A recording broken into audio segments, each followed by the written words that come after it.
Last lecture में भी बताया जा चुका है, अगर बाहर इवन नंबर हो तो साइन ऑटोमेटिकली प्लस हो जाएगा, और इवन नंबर कहते हैं जो 2 के टेबल पर जाता है। इसी तरीके से जब हम यहाँ पर कटिंग करेंगे, ये भी आपको बताया जा चुका है कि अंडर रूट हमेशा स्क्वायर से कट जाता है। तो यहाँ पर स्क्वायर अंडर रूट से कट गया, हमारे पास -2 रह गया। अब जब हम इसको मल्टीप्लाई करेंगे प्लस माइनस -2, इसी तरीके से देखें ये और ये और ये तीनों आपस में मल्टीप्लाई हो रहे हैं। और एक और बात आप याद रखेंगे, हमेशा कांस्टेंट वैल्यू कांस्टेंट से मल्टीप्लाई होती है, रेडिकल रेडिकल से होगा, अल्फ़ाबेट वाले वेरिएबल वेरिएबल से। यहाँ पर सिर्फ हम 2 को मल्टीप्लाई करेंगे और साइन प्लस माइनस -2 1 ज़ा 2, अंडर रूट -2 ऐसा सच रहेगा। जब हम नीचे आएंगे 1 ऐसे ही रहा आपके पास, -2 अब 1 देखें -1 कैसे आया, हमने कांस्टेंट वैल्यूज़ को आपस में माइनस कर दिया।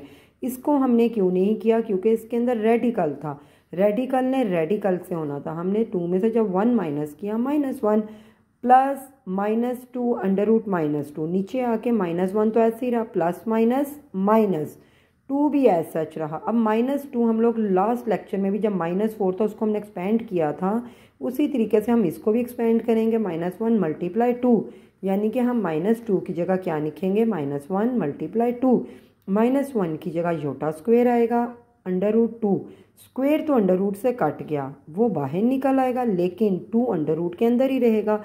-1 -2 अयोटा अंडर रूट 2।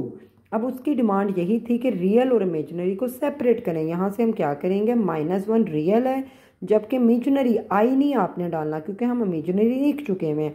यहाँ पर हमने सिर्फ इसकी वैल्यूज़ पुट करनी है, -2 अंडर रूट 2। इसी तरीके से जब हम एग्जाम्पल नंबर 2 की तरफ आएंगे बच्चों, आपने अगर 2.6 के लेक्चर्स देखे होंगे तो आपको आइडिया हो जाएगा कि जब भी नीचे कोई वैल्यू आएगी इसका हमने रैशनलाइज लेना है। रैशनलाइज के लिए दोनों वैल्यूज़ के साइन चेंज किए जाएंगे, ऊपर वाली वैल्यू ऊपर से मल्टीप्लाई, नीचे वाली नीचे से। इधर 1 की कोई वैल्यू नहीं, इसलिए हमने 1 - 2 योटा ऐसा सच लिखा। साथ में अब देखें नीचे अगर सेम वैल्यूज़ हैं, साइन चेंज है, तो डायरेक्ट मल्टीप्लाई, 1 1 ज़ा 1 प्लस माइनस -2 2 ज़ा 4 और योटा योटा योटा स्क्वायर। अब इधर कुछ स्पेशल वर्किंग नहीं, सिर्फ हमने योटा स्क्वायर की वैल्यू पुट करनी है, -1 माइनस माइनस प्लस हो जाएगा, 4 1 ज़ा 4, ऊपर वाली वैल्यू ऐसा जा रही है, 4 में से एक आपने प्लस किया 5। अब एक दफ़ा रियल के नीचे इसको लिख देंगे और एक दफ़ा इमेजिनरी के नीचे। इसी तरीके से जब हम पेज नंबर 51, तो आप देखेंगे 4 + 5 अयोटा 4 - 5 अयोटा। नीचे वाली वैल्यू को हमने 2 दफ़ा लिखना है, लेकिन साइन चेंज करके। जब हमने साइन चेंज किया प्लस आ गया। अब बच्चों ये देखें, ये डबल मल्टीप्लाई है। डबल मल्टीप्लाई का रूल आपको बताया जा चुका है। पहली वैल्यू के साथ 4 आपने लिखना है, बल्कि यहाँ पर और इजी हो गया, 4 + 5 अयोटा 4 + 5 अयोटा। दोनों वैल्यू सेम है तो ऊपर हम स्क्वायर ले लेंगे, ताकि आसानी से हम लोग a² + b² + 2ab का फार्मूला खोल सकें। और नीचे वाली वैल्यूज़ आपने डायरेक्ट मल्टीप्लाई, 4 4 ज़ा 16 प्लस माइनस माइनस 5 5 ज़ा 25 अयोटा स्क्वायर। यहाँ पर फार्मूला अप्लाई हम करेंगे, a² + b² + 2ab। a हमने 4 को कंसिडर किया, जबकि b हमने 5 अयोटा को किया है। a की जगह 4, b की जगह 5 iota square plus 2a 4 b 5 iota. नीचे हम लोग क्या करेंगे, सिर्फ अयोटा स्क्वायर की वैल्यू पुट करेंगे, 4 4 ज़ा 16 प्लस 5 5 ज़ा 25। और बच्चों ब्रैकेट के अंदर जितनी वैल्यूज हैं, ये स्क्वायर सबके लिए, तो हम क्या करेंगे 25 भी डालेंगे और अयोटा स्क्वायर भी लिखेंगे। इसी तरीके से ये तीनों वैल्यूज आपस में मल्टीप्लाई, 2 4 ज़ा 8 8 5 ज़ा 40 अयोटा। अयोटा स्क्वायर की वैल्यू हमने अप्लाई कर देनी है -1, बल्कि नीचे हम क्या करेंगे माइनस माइनस प्लस 25 1 ज़ा 25। इसी तरीके से यहाँ पर हम अयोटा स्क्वायर की वैल्यू डालेंगे, जैसे ही डालेंगे तो प्लस माइनस माइनस 25 1 ज़ा 25 40 iota as such. Real values को हम आपस में प्लस माइनस करेंगे, जबकि अयोटा की वैल्यू एज सच आएगी। अब एक दफ़ा रियल के नीचे लिख दें वैल्यू और एक दफ़ा अयोटा के नीचे। इसी तरीके से जब हम लोग पेज नंबर 51 एग्जाम्पल की तरफ जाएंगे, तो बच्चे आप देखें ये दोनों ब्रैकेट्स के अंदर साइन नहीं है। तो जब भी साइन नहीं होगा तो हम क्या करेंगे, दोनों ब्रैकेट्स को डबल मल्टीप्लाई वाला मल्टीप्लाई, 3 को पहले हम इस ब्रैकेट से, फिर -4 अयोटा को इसी ब्रैकेट से, और 1 + 0 iota as such 3x 3y iota -4xi minus plus minus 4y iota square is equal to 1 + 0 iota. 3x + 3y - 4x सब ऐसे ही उतरेगा, सिर्फ अयोटा स्क्वायर की हम वैल्यू पुट करेंगे। अब अगेन ऐसे ही, लेकिन सिर्फ यहाँ पर हम माइनस माइनस प्लस, और 4 × 1 = 4y। बच्चों यहाँ से मेन सवाल है, अब क्या सवाल है, रियल वैल्यूज़ जिसमें उनको हम एक साइड पे निकलेंगे, और अयोटा वाली वैल्यूज़ जिसमें आई है उनको हम एक साइड पे।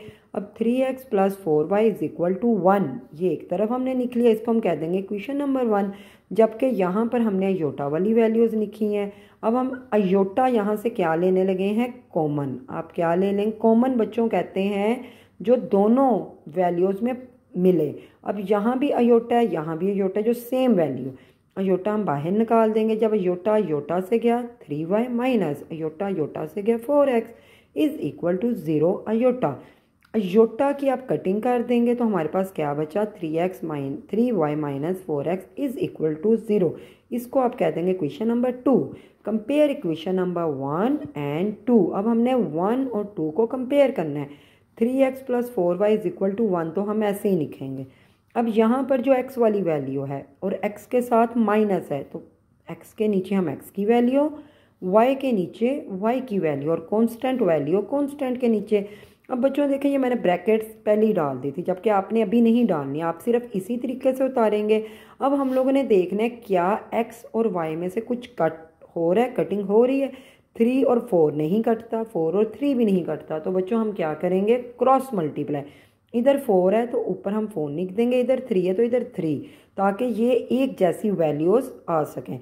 अब जब हम 4 को 3 से मल्टीप्लाई करेंगे, 4 × 3 = 12, 4 को 4 से करेंगे, 4 × 4 = 16, 4 को 1 से भी करना है, 4 × 1 = 4। इसी तरीके से 3 को 4 से 12, 3 × 3 = 9, 3 × 0 = 0। अब देखें आसानी से ये दोनों कट गए, 12 - 12 प्लस प्लस, इनको आप प्लस कर लेंगे। 16 में 9 आप प्लस करेंगे 25 इज इक्वल टू 4 में 0 प्लस करेंगे 4। बच्चों बार बार आपको बताया जा चुका है, इज इक्वल टू से इस तरफ सारे वेरिएबल्स होने चाहिए और कांस्टेंट इस तरफ। ये कांस्टेंट वैल्यू इसको हमने उस तरफ लेकर जाना है, लेकिन कैसे लेकर जाएंगे, अगर तो इसके अंदर साइन नहीं है तो इट मीन ये मल्टीप्लाई हो रहा है। जो चीज़ यहाँ पे मल्टीप्लाई वहाँ जाकर हो जाएगी डिवाइड। y = 4 / 25। अब जो y का आंसर आ चुका है, पुटिंग वैल्यू ऑफ y की वैल्यू हम रखेंगे इन इक्वेशन नंबर 2। आपकी मर्ज़ी 1 में रखना, 1 में रखें, 2 में रखना, 2 में, लेकिन मुझे 2 ज़रा छोटी इक्वेशन लग रही थी 0 की वजह से, इसलिए मैंने 2 में रख दिया है। हमने 2 की वैल्यू लिखी, 3y - 4x is equal to 0। 3 तो ऐसे ही रहेगा। y की वैल्यू अब आ चुकी है 4/25, हम उसकी वैल्यू पुट करेंगे, -4x इज इक्वल टू 0। अब बच्चों देखें इसमें फिर कोई साइन नहीं, हम 3 को 4 से मल्टीप्लाई करेंगे, 3 × 4 = 12 / 25 -4x।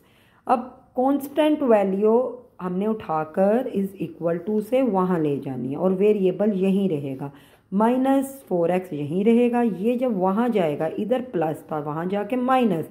अब हम यहाँ पर क्या करेंगे, ये जो कांस्टेंट है इसको यहाँ पर ये मल्टीप्लाई हो रहा है तो इसको हम नीचे जाके डिवाइड।